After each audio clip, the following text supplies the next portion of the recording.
이번 작품은 마이클 온다치의 기억의 빛입니다. 옮긴이는 김지현입니다. 표지 그림은 닉 허드워스의 의심의 그림자입니다.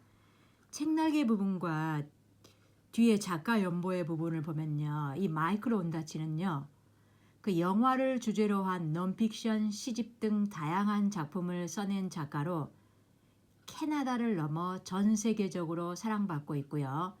지금은 현재 캐나다 토론토에서 거주하고 있다고 합니다. 그리고 이 최신간 작품 기억의 빛은 2018년 맨 부커상 후보에 올라 있다고 하네요. 옮긴이 김지연은요, 아밀이라는 필명으로 소설을 발표하고 그리고 본명으로는 영미문학 번역가로 활동하고 있다고 하네요. 마이클 온다치에 관해서 그 뒷부분의 작가 연보 부분을 한번 살펴보겠습니다.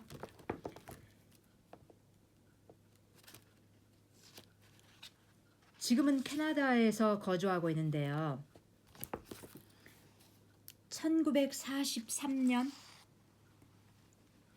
그 대항해 시대 이후 실론에 정착한 네덜란드, 포르투갈, 영국인들과 인도 남동부 타밀족의 혼혈인인 일명 그 버저의 후손으로요. 현재 그러니까 스리랑카인 실론 지역에서 태어났다고 합니다.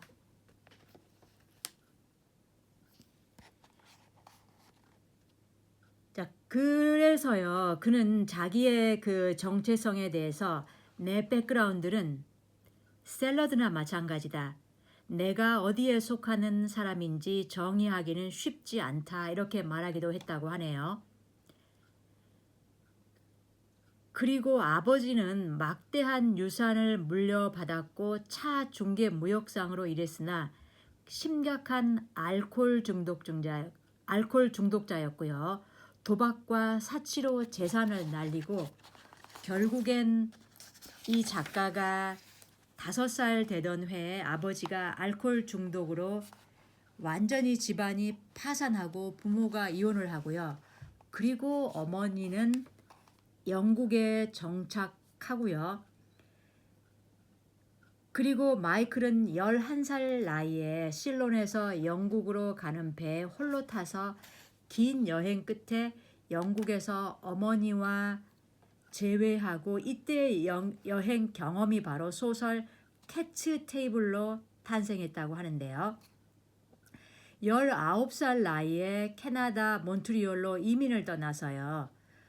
자, 그곳에서 이제 3년간 공부를 하고요. 나중에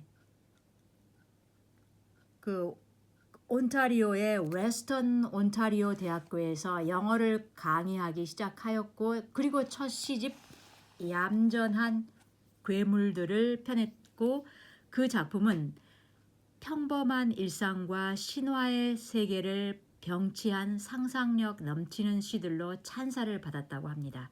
나중에는요, 영문학을 강의하기 시작하고요.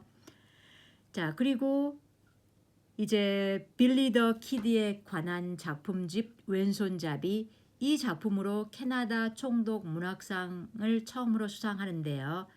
그는 이후 이 상을 4번 더 받게 되었다고 합니다. 자, 그리고 이제 학살을 겪으며 그의 첫 소설이었고요. 그리고 집안 내력, 그러니까 자기의 가족사를 담은 일종의 자서전, 이 작품을 발표하고요. 그리고 이제 이혼을 겪고 나서 속된 사랑 1984년에, 그리고 87년에는 사자 가죽 속에서, 이 작품은 20세기 초 토론토의 부자들과 빈자들 사이에 갈등을 그린 작품이라고 하는데요. 이 책 속의 인물 바로 해나와 카라바조는 그 우리가 잘 아는 작품인 바로 잉글리시 페이션트에서도 등장하는데요.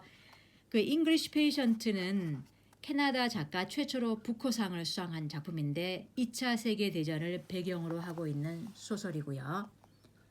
자, 이 작품은 앤서니 민겔라 감독 연출로 영화화되었으며 이 작품은 아카데미 9개 부분을 수상합니다.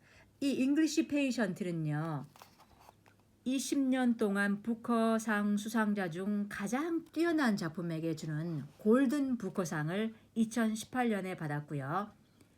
그리고 지금 이 작품 기억의 빛은 윤영기의 기억과 비밀을 그린 이 작가의 장편 소설입니다.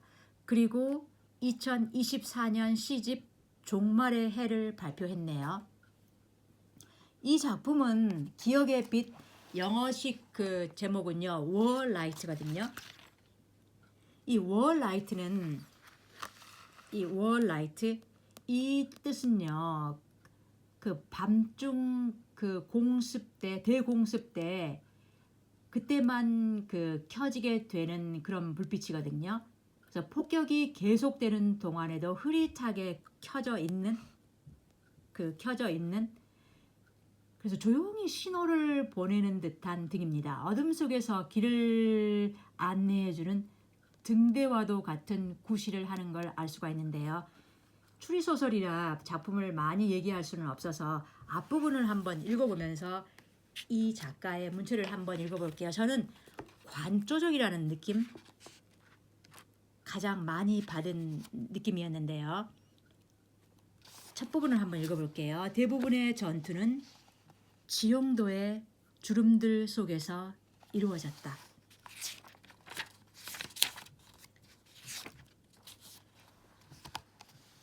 (1945년)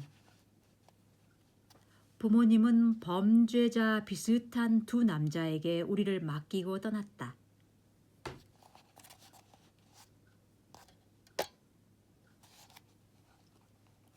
우리 집은 런던의 루비니 가든이라는 거리에 있었다. 어느 날 아침 어머니였던가 아버지였던가 식사 후 다 같이 이야기를 나누자더니 두 분이 앞으로 1년간 우리를 떠나 싱가포르에서 지내다 올 거라고 했다. 그리 긴 시간은 아니겠지만 그렇다고 짧은 여행도 아니라면서 물론 그동안 우리를 잘 돌봐줄 사람을 구해두었다고 했다.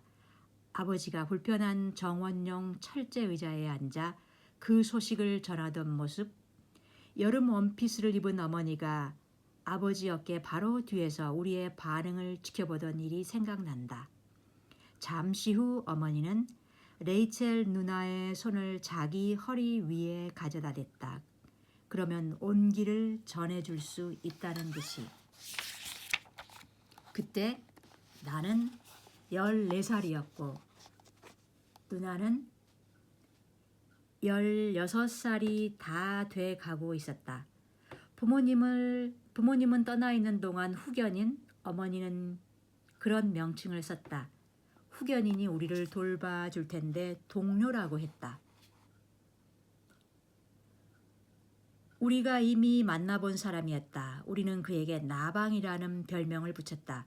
우리 가족은 사람들에게 별명을 붙이는 버릇이 있었다. 말하자면 위장하는 버릇이 있었다는 것이다. 누나는 그가 범죄로 돈 버는 사람일 거라고 말한 적이 있었다. 부모님의 계획이 이상하게 들리긴 했지만 전쟁 직후의 삶은 여전히 마구잡이였고 혼란스러웠다. 그래서 그런 제안이 비정상적으로 여겨지지 않았다. 한때는 가족끼리 뭉치려던 때가 있었던 것 같기도 하다. 가끔 아버지는 주말이나 공휴일이면 텅 빈 유니레버 사무실로 나를 데려갔다. 아버지가 바삐 움직이는 동안 나는 건물 12층에 펼쳐진 버려진 듯한 세계를 돌아다녔다. 사무실 서랍은 모두 잠겨 있었다. 휴지통은 비어 있었고 벽에는 사진 한 장 걸리지 않았다. 다른 한쪽 벽에 해외 지사를 표시한 커다란 기복 지도가 있었다. 날짜가 가까워지자 어머니는 세입자가 우리를 돌보는 데 필요한 일들을 처리하고 우리를 새 기숙학교에 보내기 위해 늦여름 몇 주 동안 남아있기로 했다. 홀로 머나먼 세상으로 떠나기 전 토요일 아버지는 커즌 스트리트 근처의 사무실에 나를 또 데려갔다. 아버지는 앞으로 며칠 동안 비행기에서 몸을 구기고 있어야 할 것 같으니 길게 걷자고 했다.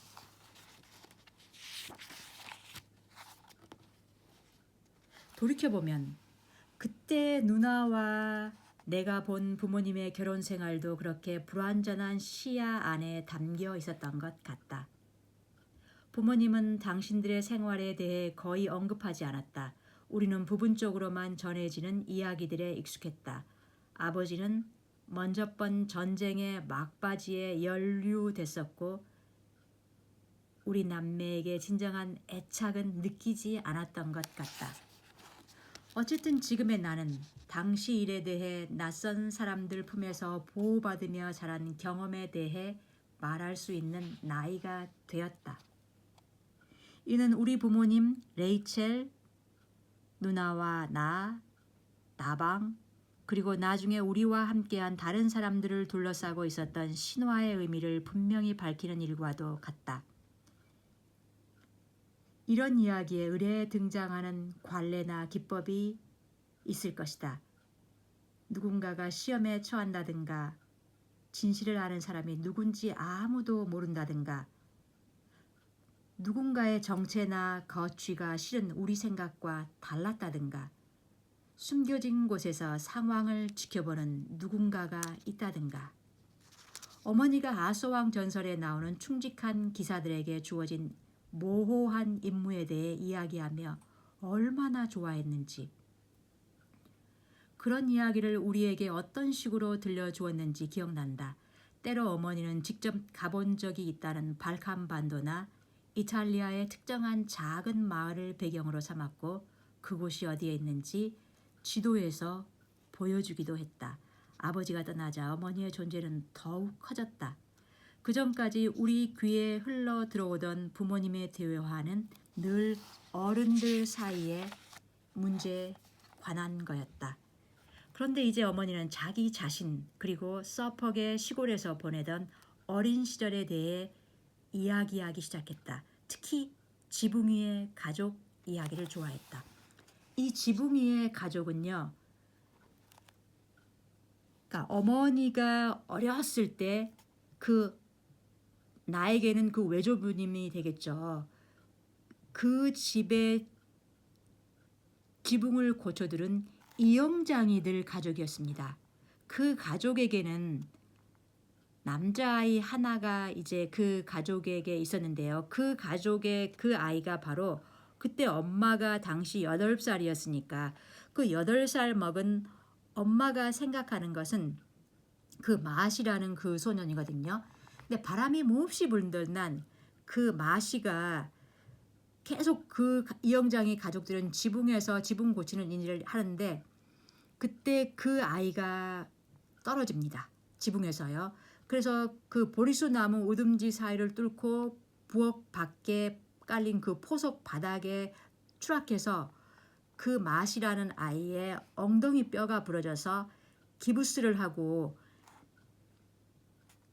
2주 동안 정도를 8살인 엄마가 그 소년에게 끼니를 가져다 주는데요. 가끔 책을 가져다 주기도 했지만 소년은 너무 수줍음을 타서 거의 말을 하지 않았다. 그때 그 2주가 그에게는 일생처럼 길게 느껴졌을 거라고 어머니는 우리에게 말했다. 마침내 작업이 끝났고 이영장의 가족은 소년을 데리고 떠났다. 이 이야기를 떠올릴 때마다 누나와 나는 이해할 수 없는 동화의 일부분만을 들은 것 같았다. 어머니는 별다른 극적 효과를 붙이지 않았고 소년이 추락한 순간의 충격도 묘사하지 않으면서 이야기했다. 몇 번이고 되풀이해서 진부해진 이야기를 하듯이 우리는 추락한 소년에 대해 더 자세히 얘기해 달라고 했지만 다른 에피소드는 듣지 못했다. 3층 세입자인 나방은 대부분 집을 비웠지만 가끔은 저녁 식사 전에 들어오기도 했다.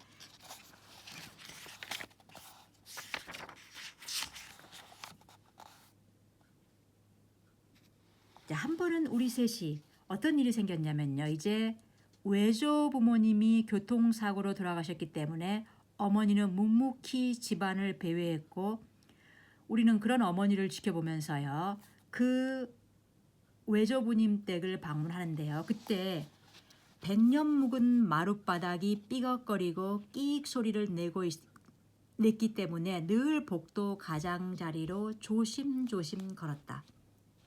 나이팅게일 마룻바닥이야. 어머니가 말했다. 밤중에 도둑이 들면 알려주니까 누나와 나는 기회만 나면 마룻바닥에서 발을 굴렀다.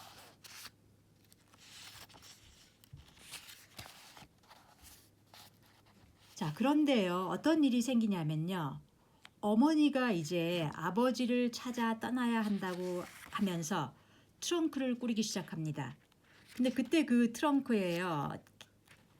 싱가포르에 사는 아버지를 찾아가야 하니까 지금 커다란 트렁크를 아주 세밀하고 차분한 과정을 통해 어머니는 그 여행이 불가피하다는 사실을 아이들에게 납득시키려고 하는 것처럼 그 아이들 눈앞에서 드레스, 신발, 목걸이, 영어 소설, 지도를 비롯해 동양에서는 구할 수 없을 이런저런 물건과 용품을 챙겨 넣었는데요.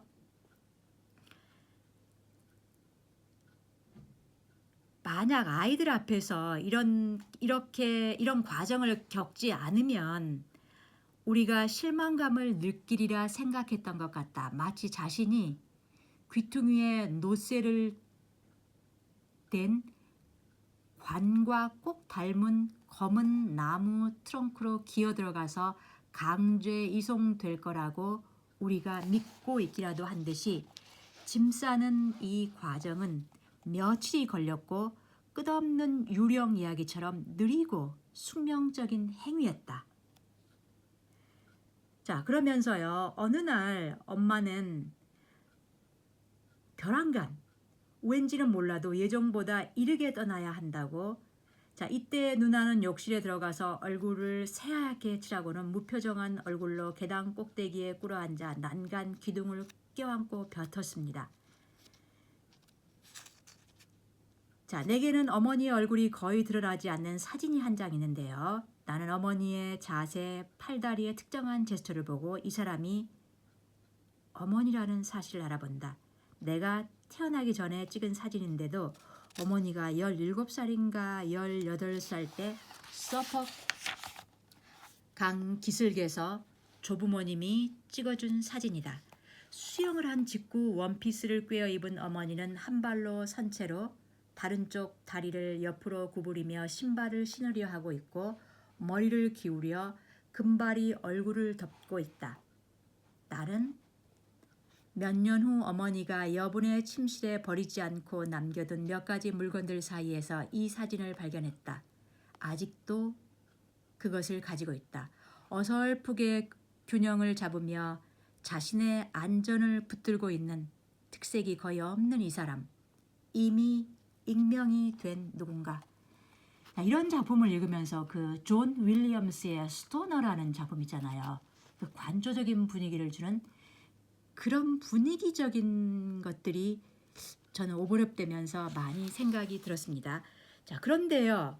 어머니의 트렁크가 어머니가 떠나고 난 뒤에 조금 흐르고 나서요. 어머니의 트렁크가 그대로 지하실에서 발견됩니다.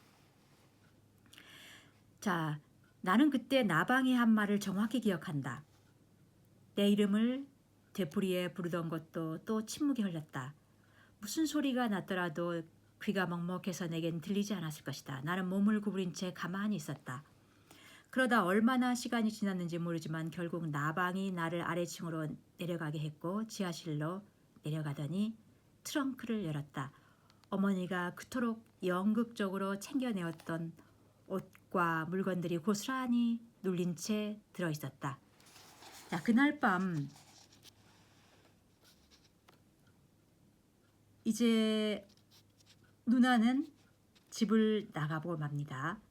만약 내 유년 시절에서 제일 먼저 기억나는 장면을 하나 들라고 한다면 나는 바로 그날 누나가 사라진 뒤 밤에 어둠에 잠겨있던 집, 그 집안 전경을 꼽을 것이다. 그리고 지옥불이라는 이상한 표현을 접할 때마다 바로 그 순간에 붙일 라벨을 발견한 느낌이다. 나방과 한 집에 남은 내가 난로불 앞에 앉아 거의 움직이지 않았던 그 순간. 아빠는 어디 있어요? 그분과는 연락이 닿지 않는다. 하지만 엄마가 같이 있잖아요. 아니야. 엄마가 죽었어요? 아니. 위험한 상황이에요. 누나는 어디 간 거예요? 레이첼은 내가 찾으마. 그에게는 잠시 시간을 주자. 안전하지 않는 기분이에요. 내가 너와 같이 있잖니? 엄마가 돌아올 때까지요? 그래. 침묵. 자, 이렇게 해서요. 엄마가 떠나고 이제 그 이상한 나방 아저씨와 누나 셋이 남게 된 것이죠. 그리고 나는 이제요. 학교에 관심을 두지 못하고요. 나는 밤 늦은 시간까지 상당히 그 어려운 일, 그러니까 몸으로 해야만 하는 그러한 여러 가지 파트타임 잡들을 가지면서 나는 이제 계속 일을 합니다. 나는 이제 어린 10대죠 아직. 자, 그런데 내가 이런 일을 하는 것에 나방은 별로 관심이 없어 합니다. 나방은요. 이따금씩 나방은 월터로 불리기도 했지만 누나와 나는 우리가 붙인 이름의 모호함이 그에게 더 잘 어울린다고 생각했다. 우리에게 그의 인상이 아직 명확하지 않았다. 그가 정말로 우리를 보호해주고 있나? 나는 위험한 아버지에게서 벗어나려고 그에게로 도망친 6살 아이처럼 모종의 진실과 안전을 갈망하고 있었으리라. 예를 들면 우리 집에 몰려오던 사람들, 나방은 그들을 어떤 기준으로 선택했을까? 누나와 나는 그들이 찾아오면 흥분하고 기뻐하면서도 뭔가 잘못된 일이라고 느꼈다. 만약 어머니가 어디에 있든 전화를 했다면 우리는 틀림없이 집안을 메우고 있는 낯선 사람들에 대해서도 언급도 않고 아무 일 없이 잘 지내고 있다며 조심스레 거짓말을 했을 것이다. 그들은 어느 모로 보나 정상적인 가족과는 거리가 멀었다. 해변의 남파한 스위스 가족 로빈슨도 그들 같지는 않았을 것이다. 집은 밤의 동물원처럼 느껴졌다. 두더지들, 가을까마귀들, 어기적거리는 짐승들이 체스 선수나 정원사나 그레이하운드 도둑이나 느릿느릿 움직이는 오페라 가수로 변신한 것만 같았다. 자, 이런 사람들 틈에서 지금 나와 누나가 거의 버려져 있듯이 지금 있는 것이죠. 자, 이렇게 내 기억 속에 숨기고 내버려둔 불완전하고 죄책감을 불러일으키는 순간들이 많다. 어머니의 여행 가방 속에 쓰이지 않은 채 쌓여있던 물건들처럼 아무 의미도 없고 어떤 이유로 변호할 수 있을지는 몰라도 시간의 순서가 허물어져 버린 것들이다. 자, 저는 이런 그 추리 소설에서 저는 그 나미야 잡화점의 기적의 히가시노 게이고의 그런 작품이나 테드 창의 작품, 그리고 도둑신부 시녀들, 그 마가렛 애트우드의 작품, 이런 작품들을 좋아하거든요. 그런데 이 작품을 읽다 보면요, 정말 책을 골라 읽을 수 있는 이 자유로운 세상에 살고 있는 그런 기쁨을 느껴볼 수 있는 그 것들이 바로 쭉 펼쳐집니다. 자, 이 부분에서 내가 끝부분에 가서 느끼는 감정입니다. 10대의 우리는 어리석다. 잘못된 말을 하는가 하면 겸손하게 처신하는 법도 모르고 수줍음을 덜 타는 법도 모른다. 섣부른 결단을 내리기도 한다. 그러나 이제와 생각하니 비로소 보이는 것이 그런 우리에게 주어졌던 유일한 희망은 우리가 변한다는 사실이었다. 우리는 배우고 또 성장한다. 지금의 나는 과거에 내게 일어났던 일들에 의해 형성된 것이다. 내가 성취한 것들이 아니라 내가 여기까지 도달한 방법에 따라서 말이다.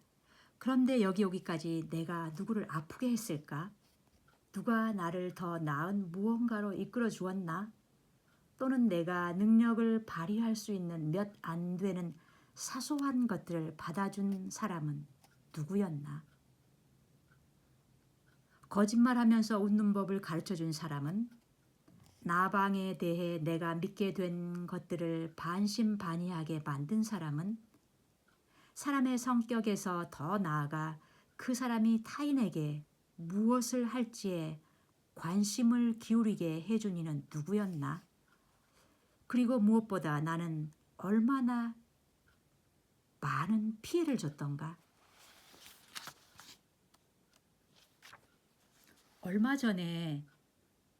나는 얼마 전 극장에서 재개봉한 옛날 영화를 보았다.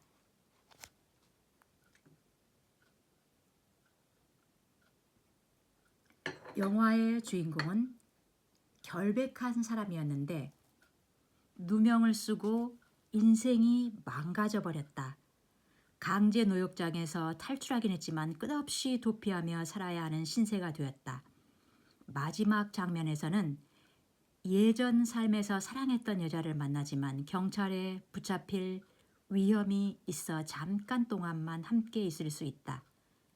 그가 그녀에게 물러나 어둠 속으로 뒷걸음질 치자 그녀가 외친다. 어떻게 살아? 그러자 배우 폴 무니가 분한 주인공은 이렇게 답한다. 도둑질하면서. 이 마지막 말과 함께 영화는 끝나고 그의 얼굴 클로즈업 되면서 화면은 암전된다. 어떻게 살아? 도둑질하면서. 아니면 그가 비밀을 좀 더 오랫동안 숨겼을까? 자, 이 마지막 부분에 어떤 이야기가 있었길래 이런 말을 했을까를 한번 생각해 보면서 이번 추리소설을 한번 읽어보면 색다른 분위기의 추리소설을 만날 수 있을 것 같습니다. 절대로 어떤 그 전형적인 살인이 일어나고 피가 있고 죽음이 있고 어떤 단서를 잡아서 그 사람을 잡아내고 범인을 잡고 그런 소설이 아니라는 것만 알고 한번 읽어보십시오. 저는 관조적인 분위기를 많이 느낀 것이, 그래서 그 오래된 그 흑백 영화나 어떤 흑백 풍경화 그런 작품을 보는 듯한 느낌을 많이 받았습니다. 네, 끝까지 들어주셔서 고맙습니다.